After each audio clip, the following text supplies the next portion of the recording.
नाशिकमधील एका नामांकित बहुराष्ट्रीय कंपनीमध्ये महिला कर्मचाऱ्यांचं धर्मांतर आणि लैंगिक शोषणाचं प्रकरण समोर आलं। या प्रकरणामध्ये आता धक्कादायक माहिती समोर येते। सर्व आरोपी पीडित मुलींना त्यांच्या जाळ्यात कसे ओढायचे याची मोडस ऑपरेंडी माझ्याच्या हाती लागली आहे। आपण सभ्य असल्याचं आवाहन हे आरोपी तरुणींना जाळ्यात ओढायचे। त्यासाठी व्हॉट्सअॅपवर वेगळा ग्रुप तयार करण्यात आलेला। कामावर प्रेशर असल्यास हे आरोपी पीडितांना मदतीचं नाटक करायचे, त्यांच्याशी जवळीक साधायचे। पुढे या तरुणींवर लैंगिक अत्याचार केले जायचे। त्यानंतर धार्मिक कट्टरतावादी विचार करून धर्मांतरासाठी पीडित मुलींकडे तगादाही लावला जायचा। पोलिसांनी या संपूर्ण प्रकरणाचा उलगडा केला।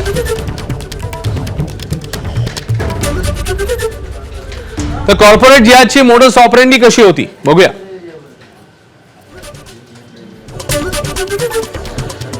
वीस ते 22 वर्षांच्या वयोगटातल्या तरुणी टोळीच्या निशाण्यावर होत्या। नोकरी देताना तरुणींच्या मनासारखा पगार देऊन विश्वास संपादन केला जायचा। मग टीम लीडर्स सभ्य वर्तनाच्या जोरावर तरुणींशी जवळीक साधायचे। कामाचा ताण वाढल्यानंतर तरुणींना खासगीत मदत केली जायची। मग टीम लीडर्स धर्मांतरासाठी गळ घालायला सुरुवात करायचे।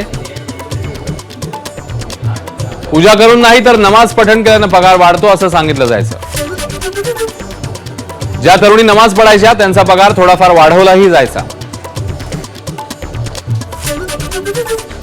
हा सगळा प्रकार आता समोर आला। एबीपी माझा, उघडा डोळे बघा नीट।